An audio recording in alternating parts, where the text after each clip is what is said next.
All right, we're continuing in the Dvar Malchut, talking about the Rebbe, the Lubavitcher Rebbe coming to America. And Lubavitcher Rebbe stressed many times, and said clearly that the previous Lubavitcher Rebbe, he was the Moshiach. And that, that in fact, every Chabad Rebbe of his generation was the Moshiach of his generation. And so the Rebbe was referring to himself, and he didn't have to refer to himself, because if you look in the Rambam, the Maimonides, you can see clearly that everyone is supposed to be waiting for Mashiach, no matter what. And so then he gives the criteria of the Mashiach. So anyone who has these criteria of the Mashiach can be the Mashiach, and we should be waiting for a person like this. And it happens to be that the Lubavitcher Rebbe has all these criteria. Could be somebody else also has them. Could be there's 50 people that have them. Could be, but it's seemingly no one is very interested in searching for such a person like this. But there are some people in Chabad that are. And we found the Rebbe, that's all. Like I say, we haven't got exclusive rights on the Mashiach, but when everybody should be crazy desiring Mashiach, because Mashiach is going to fix up the world. I mean, maybe people don't know. I mean, the world is in a terrible state. There's a lot of people dying. There's famine in the world. There's famine. There's places where there's really famine. There's Africa. There's whole places where there's famine now.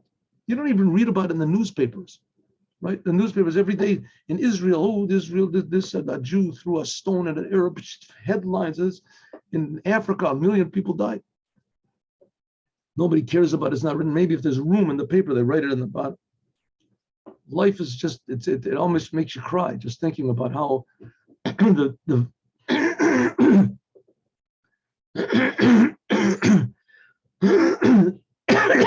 excuse me, the media and the educational systems and even the religions of the world devaluate life.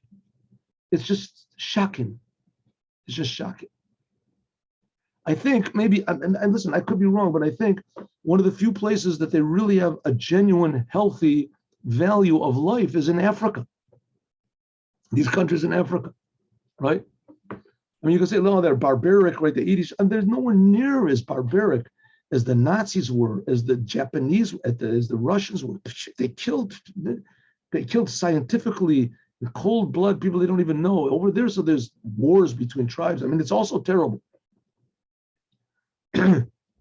But at least, when what's his name, Obama came down there and tried to push his homosexual agenda over there, they threw him out the back door, threw him down all the stairs. They have a value of life over there, incredible, and nobody cares. Okay, the world is a sick world. Mashiach will come, and the world will not be a sick world. Life will be valuable. Every life, every human being is a treasure.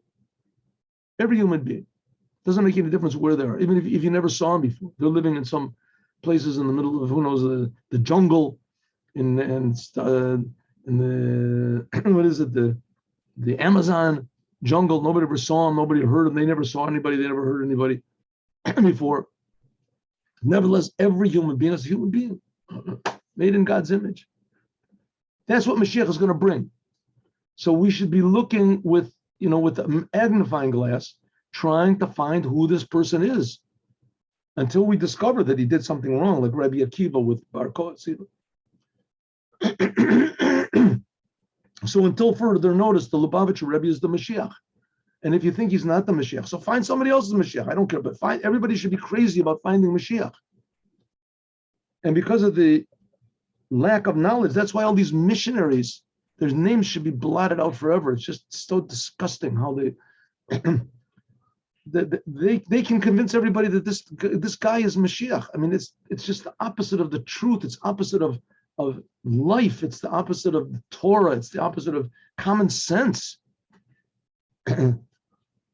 Opposite of love and the opposite of harmony. It just tears my heart to see what's going on in Israel, how they allow all these LGBT parades and this anti-common sense. I'm sorry, what can I do? Let's go. I don't want to. I'm not. I hope I won't do this again. I want to think only about good things, but sometimes it just gets, I'm sorry. Okay, here we go. Ready? So that's the whole idea of the Rebbe coming to America. When the Lubavitcher Rebbe came to America, so that changed the whole history of the world. All of a sudden, the Moshiach came to America. The previous Rebbe, like I say, was already the Moshiach. But as soon as the previous Rebbe passed away, as he gave over that was like 10 years after he arrived in America, 9 years. Then it started beginning. That's the idea of Yafutzu Mainatach Chutza. There should be spread out your well springs, spread your well springs outward. It's a sentence in what is it? Mishlei, a sentence in Proverbs. Yafutzu Mainatach Chutza. Even a song in Chabad. I don't know if the melody is from Chabad.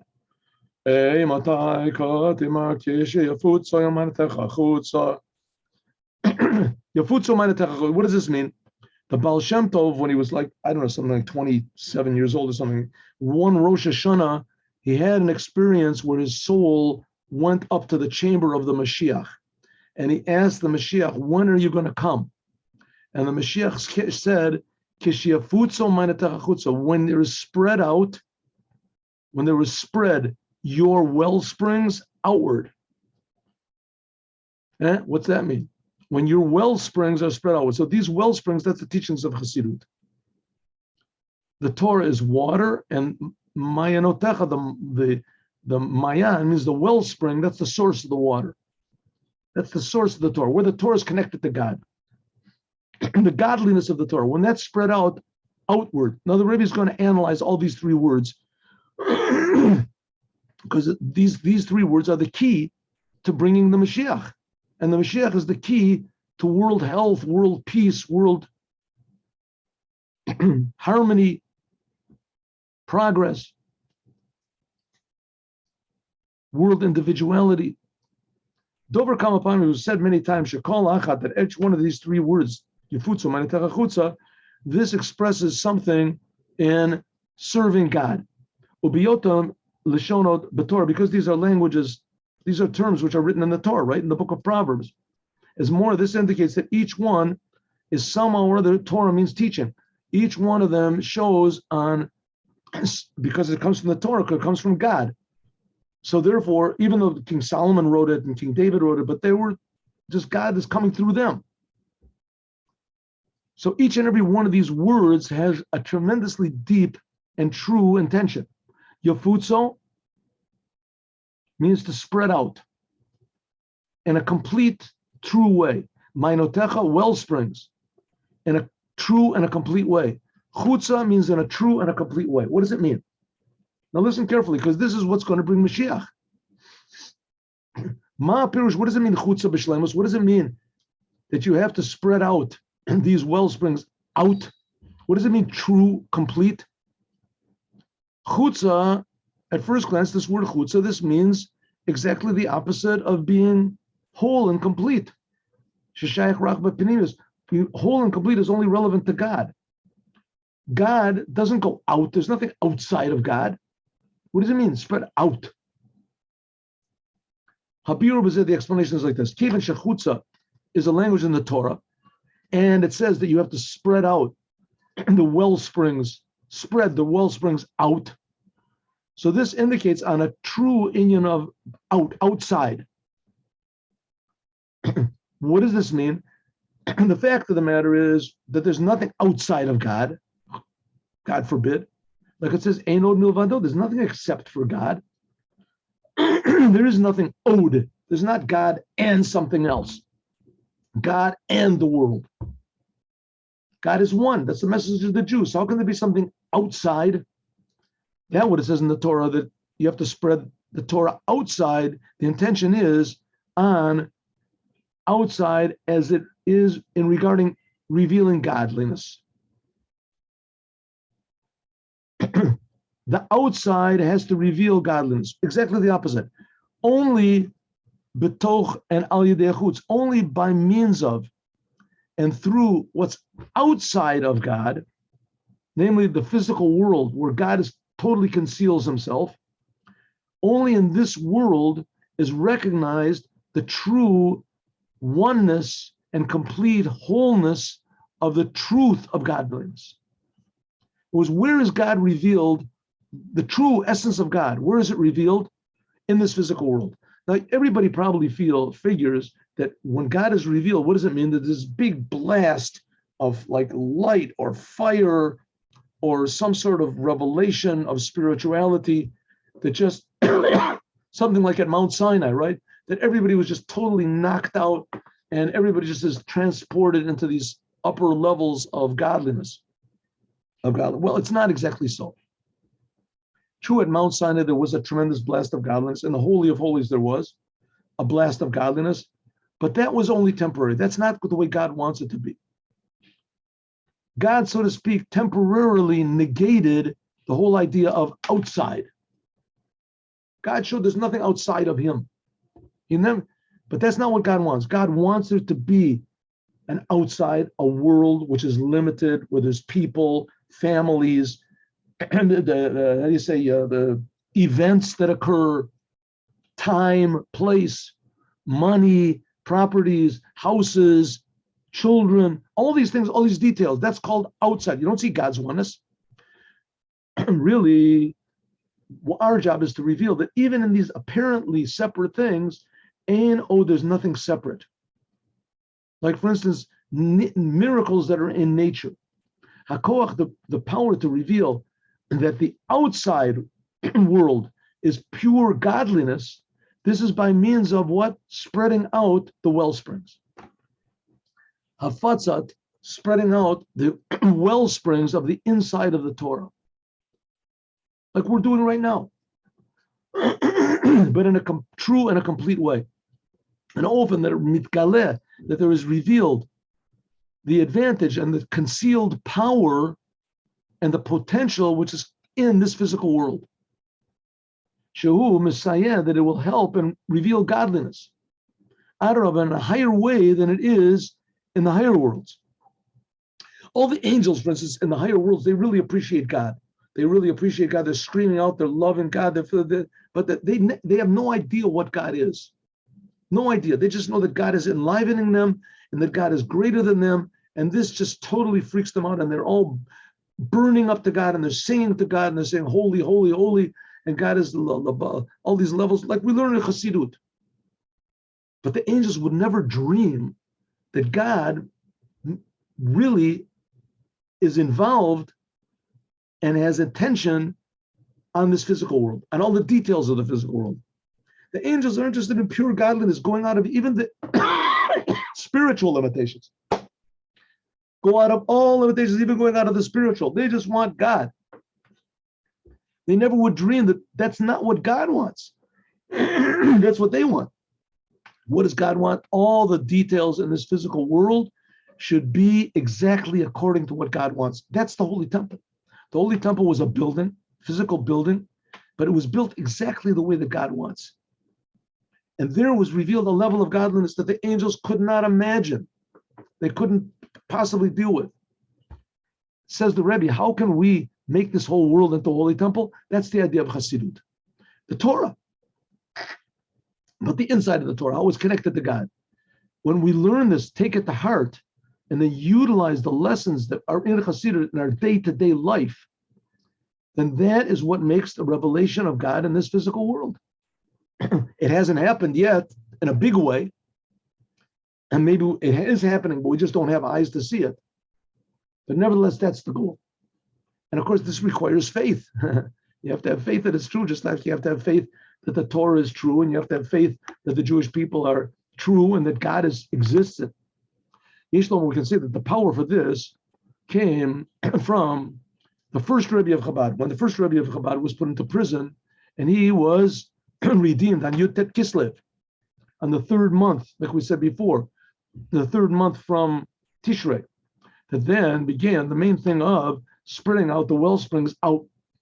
The kesher regarding to this release, when the first, those of people who don't know, the first Rebbe of Chabad, this was like 250 years ago, he began how do you say, explaining in a very, very detailed and very, very deep and exact ways the teachings of the Baal Shem Tov, and especially the teachings of the the how do you say, the replacement of the Baal Shem Tov, the successor, that's a better word, successor of the Baal Shem Tov, the Maggid of Mezrich.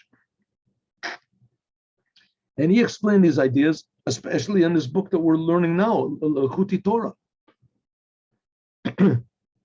And he had tremendous opposition. As soon as he started teaching, he had tremendous opposition from everyone, from, first of all, from other religious Jews, and even from the other Hasidim. Tremendous opposition. And there's the whole story about Napoleon and everything, how he opposed Napoleon, and all the other great Jewish leaders were for Napoleon because Napoleon was against the Tsar. The Tsar was a fanatic, Roman Orthodox, whatever it was. Nevertheless, the Alter Rebbe favored that over Napoleon, over atheism. A different story. But the enemies of the Jewish enemies, the religious Jewish enemies of the Alter Rebbe, that they didn't like this idea that he was spreading out ideas like every Jew is holy and every Jew has to return to God. They have to do tshuva. They didn't like these ideas. So they slandered him to the Tsarist government, and the Rebbe was put into prison. And he was not officially sentenced to death, but he was brought to prison in what's called the Black Coach, which only the worst criminals, the biggest traitors and whatever, usually the people who are reserved for death penalty are brought in this Black Coach. And he was brought there. Nevertheless, he sat in prison for 53 days, and miraculously he was released, totally incomprehensibly, miraculously released from prison. And on that day, he said, this is not just I'm freed, but also the ideas are freed. And he really started to explain, spreading out the ideas of Chassidut outward. Shazem Mora, this is the whole idea of, no, I'm sorry. Then began the main thing of spreading out the well springs of God outward. In regarding to the future redemption, the Alter Rebbe writes, when I read in the book of Psalms, in the book Para B'Shalom Nafshi, right in Psalm 55, Yatzati, I came out from peace, B'Shalom. Every day he would read like 1/5 of the book of Psalms, on 1/7, I'm sorry, the book of Psalms. No, I'm sorry. He would read the book. He would write 1/7 of the book of Psalms. So he said, I read this sentence, Pada b'shalom nafshi, Pada b'shalom. Therefore, the Chassidim also have the song, Pada b'shalom nafshi, and regard Pada b'shalom nafshi, my soul was redeemed in peace. And we can say that one of the explanations, what does it mean, Pada b'shalom nafshi, my soul was released in peace, was this is the redemption and the beginning and the main thing. What was the peace? What was the redeem? Spreading out the ideas of Chassidut outward. Now, for those of you who listen to this and you don't know what I'm talking about, what this ideas of Chassidut and spreading out Chassidut, so you can just look down if you're on YouTube, just press where it says Likkutei Torah, or there's a little bit of ideas of Chassidut. After Para B'Shalom Nafshi, it says Ki Rabim Hoya Imodi, that with many they were with me. This indicates on the Kololos Inyan of Rabim, many, Rishuta Rabim, namely the world which seems to be all divided up, the whole entire world, the world which is separated, seemingly separated from God, and it's separated even one thing from each other. This becomes a set of Hiyayu Ayimodi, that the whole world becomes one with God. Shalobuz bizu bilvad. Not only that, you don't have to work in order to make any effort or do something in order that the world won't disturb him, but exactly the opposite. Rob him, that the world, that all the division and the apparent confusion of the world, nimsa imadi, it comes and helps you. Ajazem Messiah, it helps. Actually, after the Rebbe got out of prison, he received a letter from the Tsar saying that he and all of his offspring would be honorable servants for all generations. Actually, because he helped helped the Tsar defeat Napoleon later. Messiah Yoter L'Reshut Yachid Yachidu Shalom, that the world, all the division and the confusion of the world actually becomes harmonious and starts serving God. You ever go to a concert, an orchestra concert, before they start to play, they warm up. They warm up, and everything is just going for itself. The bassoon and the violins and the tittle drums, and they're just pounding and playing and going and up, and it's total confusion. And as soon as the conductor comes, all of a sudden it becomes very beautiful. So the same thing with the world. The world seems to be totally confused against God, against order, against common sense, against truth. But as soon as the Mashiach comes and makes order out of it, then it becomes very beautiful. And that's the idea of the CHASSIDUT. CHASSIDUT is like the sheet music. Then the world itself reveals this new level of truth and complete and wholesomeness. Therefore, Harizapov, that's the Parab Shalom Nafshi, that's what the first Rebbe of Chabad, that he wrote the book, the Tanya, and also what we're learning in Chassidut in the morning, is this Pada, that he redeemed, Peter, that redemption is B'derech Shalom, in a peaceful way. There don't have to be any wars, there's been enough wars, there don't have to be any, how do you say, fire come down from heaven. Al derech kafi shaya b'yamei Shlomo, like it was in the days of Solomon. Shakalu umot, that all of the nations tibatlu, that all the nations were negated in front of King Solomon without any wars. Until Sheim Sayo Biyado, the world even helped. And therefore, who Nikra, it's called, that's why King Solomon was called Shlomo. Shlomo means there was peace in the world. Why was there peace in the world? The whole world, which usually hates the Jews, they're usually against the Jews, all of a sudden there was peace and there was harmony in the whole world. And also peace and harmony between them themselves. This refers to the ultimate level of peace. That's what Mashiach is going to bring. Asher Eile Shehayu Misnagdim, that those elements of the world and those people in the world, that they opposed God, or they opposed the Torah, they opposed the commandments, they opposed the truth, they become true lovers of the truth and the commandments and the Torah. Kavishi, like it will be in the Gulash Amitit Shlema, that's in the time of King Solomon. It was only temporary, but in the future redemption, it will be total and eternal. Like the prophecy says in Isaiah, right? Let's see. No, it's not. It's Sephania. Like it says in Sephania, the prophet Sephania, as then Afoch Alamim. What happened? 1 minute. Oh. Until Azapoch, I will transform all of the nations. Safa Barura, a clear language, clear tongue. La'avdo Shechem Echad, not just clear tongue that everybody will speak Hebrew or everybody will speak Thunder. It means that everyone will speak on the same topic. La'avdo Shechem Echad, that the world will serve God with one group. Shechem means shoulder, but also means one group. Like the second Rebbe of Chabad explains at great length. So that's the idea of bringing the Rebbe, Lubavitcher Rebbe, coming into America, that in America there was no spreading out of Judaism. The previous Rebbe, he laid the foundations, but it wasn't done in a big way. The religious people, they walled themselves in. By them, it was a tremendous accomplishment, and justly so, that the evil effects of America should not creep in and wreck their families and wreck their life and wreck their Judaism and wreck their Torah and their commandments, which was very, very, very, very prominent in America and prevalent Jews were leaving Judaism right and left. They said, we came to America, it's different. We're not in Poland anymore, not in Russia. Now we're free. We want to be accepted. Everybody took off their beards. They took off their yarmulkes. They took off their tzitzis. They took off their clothes. They took off everything that they could possibly take off. No more Shabbos, no more anything. The main thing is to be accepted by everybody, which of course didn't exactly work. And the other religious Jews, they said, we got to keep away from everybody. Comes the Lubavitcher Rebbe and says, 1 second, that's what you want, but that's not what God wants.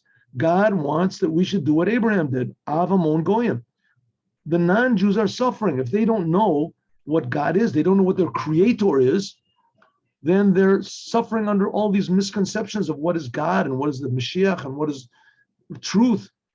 We have to provide the truth. We have to provide accuracy, peace, love. That's the job. It says then the whole world will be transformed with a clear language to call God. That began in a big way when the Lubavitcher Rebbe came into America on the 25th day of Sivan, 1941. And now the Rebbe is just explaining a little bit of the dynamics and the mechanics of what's going on over there, how it is the Mashiach can actually change the whole world by education. As we'll learn more, God willing, tomorrow. And now let's learn the Yom Yom.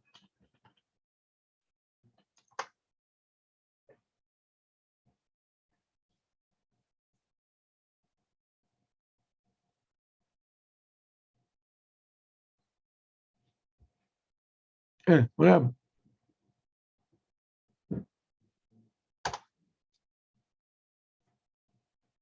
All right. Let's try it again. Here we go. Why does it not coming on? Huh? What's this? 1 minute. Usually this works. Let's try it again. Try it again.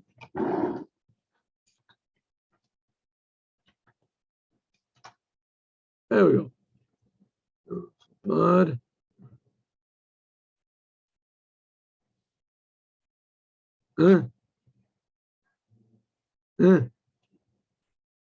Well, something's wrong.